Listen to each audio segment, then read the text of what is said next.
Como é que tá aí? Tá bom. Tá bom aí? Tá certinho? Eu posso começar? Pode. A imagem tá boa aqui? Tá.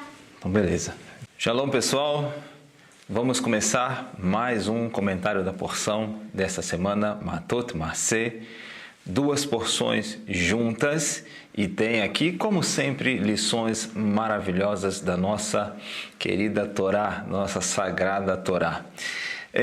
Antes disso, eu só quero lembrar o seguinte: existe a possibilidade já de retornarmos após o 9 de Ave, pelo menos até a parte de Minchá, almoçarmos juntos e realizarmos a Minchá e em seguida o pessoal retornar para casa. Provavelmente possa ser que a gente também faça mais um estudo na parte da tarde, porque completa muito o nosso dia de Shabat. Então, a princípio, depois do 9 de Av, o próximo Shabat após o 9 de Av, nós vamos retornar para almoçarmos juntos, como fazíamos antes, e realizarmos a Minchá. Tá bom, pessoal? Então, Bezrat Hashem, nós vamos fazer esse progresso novamente, tá bom? Então, vamos voltar agora para o tema da nossa porção. Essa porção ela se inicia com as leis referente às promessas. Que tipo de promessas? Ou, vamos dizer assim, abstinências, vamos dizer, obrigações em relação a um voto. Uma mulher que fizesse um voto precisava da confirmação tanto do seu marido ou do seu pai. Depende do caso que está sendo englobado particularmente, para cada pessoa. Então, não era igual para todos. Em alguns casos, o voto poderia ser anulado. Em outros, se o marido ou o pai negligenciasse e houvesse um descumprimento, poderia acarretar um pecado tanto para ele ou um pecado para a mulher que fez o seu juramento.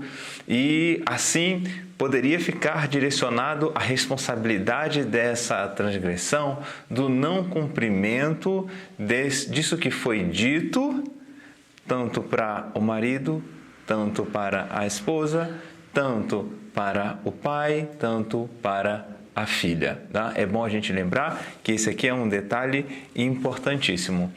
Pessoal, uma das coisas que a gente precisa mencionar aqui também, e assim os sábios ensinam, que é o seguinte: quando você faz uma promessa para uma pessoa, vamos dizer, eu já comentei isso aqui no Shabat à tarde, mas eu quero lembrar para vocês. Digamos que você diz a uma pessoa que vai visitá-la em tal dia, tá? Aquele momento ali você criou uma expectativa para essa pessoa.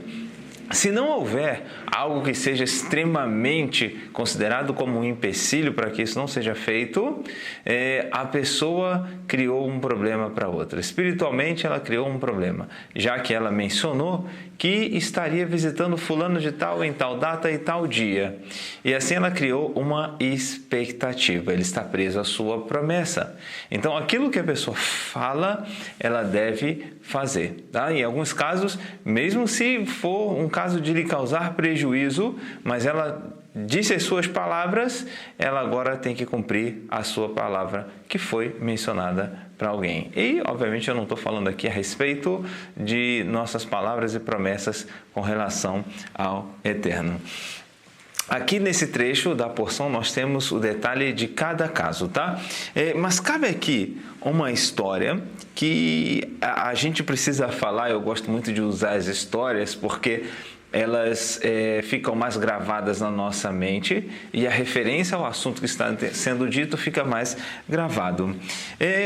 Como é que a gente lida com as nossas obrigações e como a gente se comporta diante de Hashem em situações que nós prometemos as coisas, em que nós, às vezes, escorregamos um pouco, tá? Tem uma história muito interessante que ela começa dizendo que certa vez o Jacó estava com algumas dificuldades financeiras. E daí ele acabou pedindo um empréstimo grande para o Abrão. E como era uma soma muito grande, muito alta, quando chegou o dia do Jacó pagar, o Jacó não tinha o dinheiro todo. E Ele ficou andando dentro de casa de um lado para o outro da sua sala. Ele ficou muito inquieto, ele ficou muito agitado. Então, ele estava pensando como é que ele ia conseguir juntar todo aquele dinheiro para que no dia seguinte ele pudesse pagar o Abrão. Já era muito tarde da noite e ele não conseguia dormir. Afinal de contas, imagina uma pessoa que está devendo uma grana muito alta, não vai conseguir dormir, vai ficar preocupado se ele é uma pessoa muito responsável, né? Ele tentou deitar, mas ele ficava revirando de um lado para o outro durante a noite. Alguém aqui conhece essa história? Alguém já passou por isso? Não precisa mencionar, mas a gente sabe, né? Você, Isaac. Oh. Eu demorei para dormir. Demorou para dormir. Eu dormi pro Shabbat, aí... Você estava preocupado com alguma coisa? O Isaac está falando que ele foi dormir para o Shabat e ele ficou preocupado com alguma coisa. Então, olha a preocupação dele, Baruch Hashem, uma preocupação espiritual. Então, aqui está o Jacó muito preocupado e Sara, sua esposa, ficou incomodada com essa agitação. E daí ela perguntou o seguinte: o que você tem hoje? O que está acontecendo com você? Por que você está tão agitado? Por que você está de um lado para o outro rolando e já é tarde? O Jacó fala para sua esposa: querida, eu não consigo dormir. Amanhã de manhã eu preciso devolver um empréstimo para o Abrão. Mas eu nem tenho esse dinheiro. Eu não sei o que eu vou fazer. Como é que eu posso dormir sabendo que amanhã de manhã eu vou ter que pagar uma grande quantia para o Abrão e eu não tenho dinheiro? Sua esposa, quando ela escutou isso, pegou o telefone e ligou para o Abrão. Quando ele atendeu, assustado, porque já era muito tarde, já era alta da madrugada, ela disse para o Abrão o seguinte: Abrão, aqui é a Sara. Eu estou ligando apenas para te avisar que o meu marido não vai pagar o dinheiro que ele está te devendo. E Abrão, não adianta insistir, boa noite. Pá, desligou o telefone. O marido dela, atônito, ele ficou preocupado com aquela atitude da mulher dele e perguntou: querida, você está louca? Você enlouqueceu? Por que você fez isso? Ela responde para ele o seguinte: Jacó, você já pode deitar e dormir. O Abrão já sabe que amanhã ele não vai receber o dinheiro de você, sabe que você não vai pagar a dívida. Agora, quem vai ficar sem dormir é ele. E aqui tem uma alusão muito interessante e uma consideração que a gente precisa fazer sobre essa história. E muitas vezes a gente faz a mesma coisa em relação às nossas dívidas com Hashem. Nós esquecemos das nossas obrigações e nos comportamos como se o nosso relacionamento fosse somente que Hashem tem os seus deveres e somente Hashem tem as suas obrigações conosco. Mas, na verdade, nós é que precisamos prestar muita atenção naquilo que nós estamos fazendo para Hashem, aquilo que nós deixamos de fazer, as nossas obrigações, que na verdade elas se tornam obrigações para o bem. Obrigações que vão só nos aproximar de Hashem e nos vão garantir até mesmo o mundo vindouro. E garantir uma vida espiritual mais refinada e conectada com o sagrado, bendito seja Ele. Agora, mais para frente, dentro da nossa porção, no capítulo 32, nós vamos observar a postura das 2,5 tribos que resolveram, de certa forma, ficar do outro lado do Jordão. Elas tinham isso como parâmetro, haja vista que o lugar aparentemente era bom. Só que vale lembrar um aspecto aqui. Essa atitude deles de não atravessar para o outro lado e realmente de entrar na terra que Hashem prometeu para o povo era perigosa. Observem que existem outras tribos e, obviamente, outras pessoas que estão junto com eles, que, vendo aquela atitude, poderiam pensar que era uma boa ideia não ter que entrar na terra de Canaã. já que a terra de Canaã oferecia, entre aspas, perigo, porque tinha que lutar contra as pessoas que estavam lá do outro lado. E agora eles estavam numa terra que já havia sido conquistada e que já estava tranquilo. A intenção deles não foi esta. Porém, ela poderia dar uma outra indicativa. Vamos lembrar aqui, como mencionam os nossos sábios, a respeito de David Melech e Beersheba. A gente sabe que existe um outro contexto por detrás dessa história, mas a aparência que deu a essa atitude de Davi foi extremamente degenerativa, extremamente prejudicial. Então, essa situação aqui dessas 2,5 tribos também poderia acabar fazendo com que o povo recuasse. E aqui poderia ser um problema. Nós temos um caso no Pirkei Avot, eu gravei esse trecho hoje no Perek Rei, e ele fala a respeito de alguém que acaba conduzindo uma outra pessoa ao pecado. E quando ela é mencionada por causa desse pecado. Isso aqui é um perigo.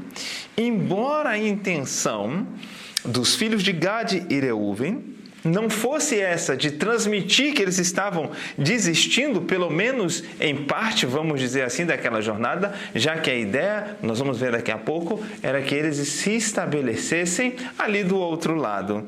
Essa atitude deles, mesmo que positiva na cooperação, de ajudar as demais tribos a conquistarem a terra de Canaã, talvez isso não era suficiente. Isso poderia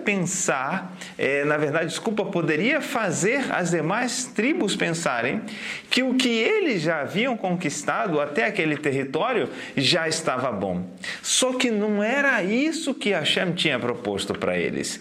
E que, na verdade, existia algo melhor ainda do que o lugar que eles estavam, já que Hashem havia deixado a promessa de que eles conquistariam a terra de Canaã, com todos os benefícios que estão incluídos nela.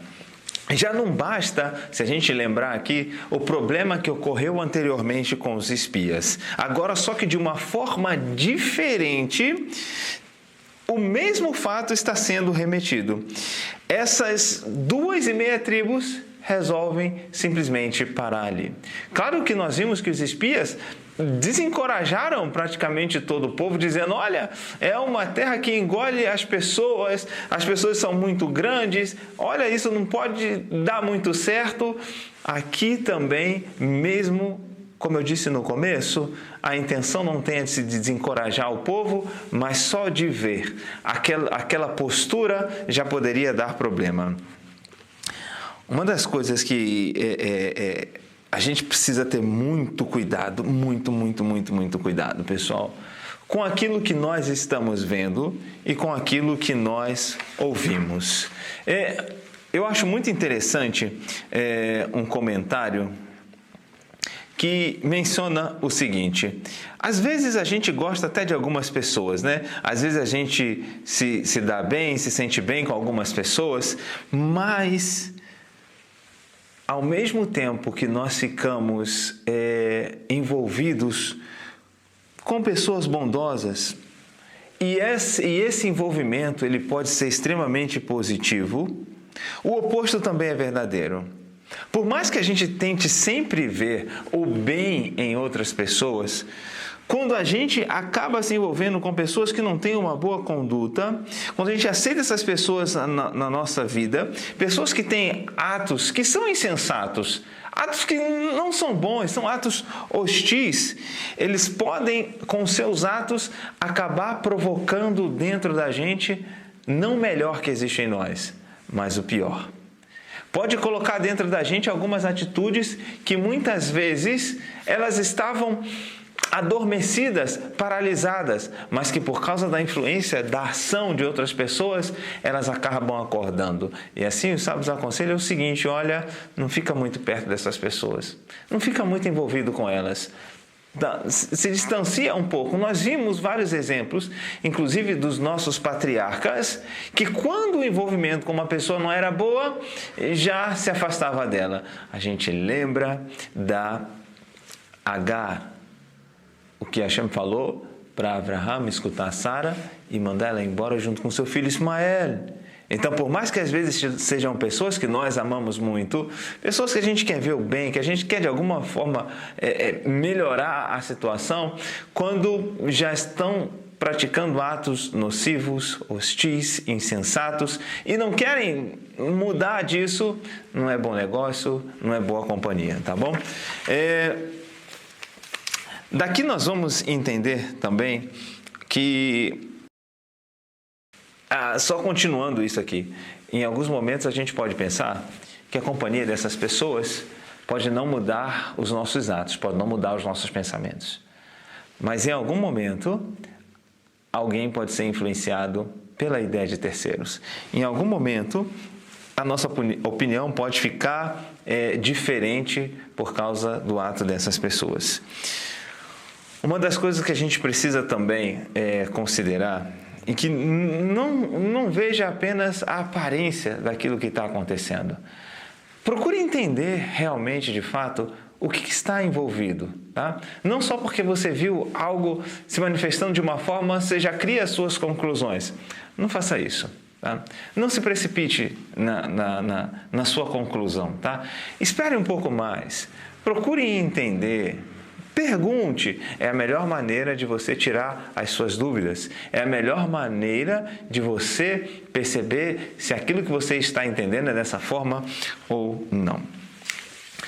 A Torá continua dizendo que foi a partir do ato duvidoso dos espias que Hashem mencionou que o povo não ia entrar na terra. Que Hashem prometeu e ele jurou que os filhos de Israel não entrariam na terra também por causa desse ato. Pessoal, precisamos ter muito cuidado com a maneira com que nós nos comportamos. Sabe por quê? Aqui Hashem e o próprio Moshe está dizendo para eles: observa o que vocês estão fazendo. Vocês estão se comportando como os seus antepassados. Vocês estão fazendo como eles fizeram. Já não bastou o que vocês viram da atitude deles e agora vocês querem se comportar da mesma maneira? O problema não é deles ficarem do outro lado do rio. O problema não é esse. O problema é como o povo está vendo todo esse cenário. É como está sendo transmitido para o povo aquela atitude deles. Isso me faz pensar aqui que quando Hashem se irritou com o povo, o problema não foi que o povo argumentou a questão da dificuldade de chegar a uma terra. Claro que Hashem sabia disso. E foi difícil toda a trajetória do povo no deserto. Mas o problema não é a questão de ser difícil, um desafio, de encarar uma coisa um pouco mais complicada. O problema é que a pessoa aqui acaba ficando mal agradecida. Imagina que Hashem fala: eu vou te dar essa terra, mas a pessoa diz: não, eu quero ficar nessa terra aqui. Já imaginou? Imagina você dando um presente para alguém e alguém diz: não, eu não quero esse, eu quero o outro. E em alguns momentos nós tiramos as nossas conclusões e a gente pode achar o seguinte: será que isso ou aquilo não seria melhor? Como se Deus nos livre, Deus tivesse enganado, que o Todo-Poderoso estivesse enganado com algo que ele está dando para alguém, que ele pudesse se confundir com alguma coisa que ele esteja favorecendo um indivíduo. Eu estava lendo essa semana um trecho dos Portões do Agradecimento. Esse livro é muito interessante. Se você se acha um pouquinho ingrato, lê esse livro, do Rabino Shalom Arush. E lá tem um trecho mencionado na Guemará. Está na página 230 desse livro, 230 e 231, para quem tiver depois quiser reler um pouquinho, para aprofundar um pouco mais na história. E lá diz o seguinte, ela cita o texto da Guemará de Baba Batra 16, que diz que quando os sofrimentos de Jó cresceram, ele caiu na heresia e ele reclamou de Deus. Senhor do universo, talvez uma tempestade passou diante de ti e te fez confundir Jó e o inimigo.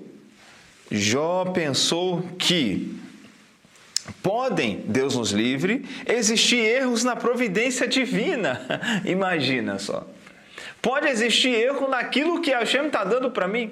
Em momento nenhum. Sejam coisas que aparentemente não são boas e sejam coisas boas. Tem gente que até reclama de coisa boa, tá? Que quando chega para ela fala assim, não acredito, não pode ser para mim, não é possível. Tolice, não faça isso nunca. Então Deus respondeu de diversas maneiras, mostrando que Jó estava enganado com a sua queixa. Em resposta, Deus diz para Jó: eu criei muitos cabelos no homem, e para cada cabelo criei um poro, separado para que 2 cabelos não saiam no mesmo poro. Pois se 2 saíssem do mesmo poro, eles afetariam a visão do homem. Eu não me confundo entre 2 poros. Então é possível pensar que confunda entre Jó e o inimigo? É possível pensar que Deus se enganou com uma questão? Cadê Shalom? Deus nos livre. E Hashem responde para ele de uma outra forma: eu criei muitas gotas de água nas nuvens, e para gota de água um molde separado. Assim é dito também que nenhuma gota é semelhante à outra. Isso aqui é uma coisa muito profunda. De modo que não exista 2 gotas saindo do mesmo molde. Pois se 2 gotas saíssem do mesmo molde, elas lavariam o solo, destruindo-o, e ele não produziria frutos. Eu não me confundo entre 2 gotas. Então é possível pensar que eu confundo entre Jó e o inimigo? Essa é uma resposta para aqueles hereses que dizem: é óbvio que nós acreditamos em Deus, mas como pode ser que Deus, Todo-Poderoso e Elevado, fica se preocupando com pequenos detalhes e coisas pequenas como nós? Nós não somos nada para Ele, somos mosquitos. A isso a Guemará responde que não só Deus supervisiona o homem, Ele supervisiona cada cabelo do homem. E tudo que existe no mundo, até mesmo as gotas de chuva, para que elas não se juntem. Isso foi mencionado por Abinatam em suas palavras ao citar o versículo: quem é como o eterno nosso Deus, que habita nas alturas e vê o que se passa nos céus e na terra? Citamos esse trecho no Shabat. Não sei se vocês lembram, mas nós lemos durante o Shacharit de Shabat. Deus, de fato, habita nas alturas. Ele certamente é elevado e maior do que nós conseguimos alcançar com o nosso cérebro, de um modo indescritível. Mas apesar de toda a grandeza do Criador, Ele vê o que se passa nos céus e na terra. Ele supervisiona até mesmo a menor das criaturas e, com certeza, muito mais o homem, que é o mais importante da criação. Daqui nós vemos que Hashem está se preocupando com tudo. Com cada detalhe para ele é importante, do menor até o maior detalhe. E que Deus nos livre, ele jamais se confunde em nenhum aspecto. Nós vamos ver ainda em Bamidbar 32:16, que no verso 14, Moshe diz que eles estão protestando da mesma maneira que os pais deles protestaram, o que os seus antepassados reclamaram. Pessoal, se a gente observar aqui, não existe nenhum motivo claro e óbvio para fazer com que as pessoas duvidem da promessa de Hashem. Duvidem que entrar na terra de Canaã é melhor do que ficar do outro lado do Jordão. Vamos lembrar aqui o que aconteceu. Houveram 10 milagres, assim fala a Mishnah, o Pirkei Avot Perek Rei, aquela narração que eu faço, mas aqui não cabe fazer narração. Os 10 milagres foram realizados para os nossos pais no Egito, e eles consistiam em que eles fossem salvos das 10 pragas. Cada uma das 10 pragas era especificamente restrita aos egípcios e isentava os judeus. Isso aqui era, sem dúvida, uma prova dos milagres de Hashem. Nós vimos que quando as águas se transformaram em sangue, os egípcios não podiam beber da água, mas os judeus podiam beber. Na escuridão tinha luz para os judeus. Os animais selvagens que invadiram o Egito e não a terra de Goshen.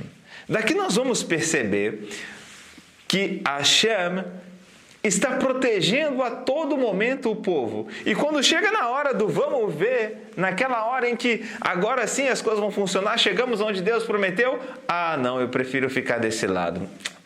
Não é bom negócio.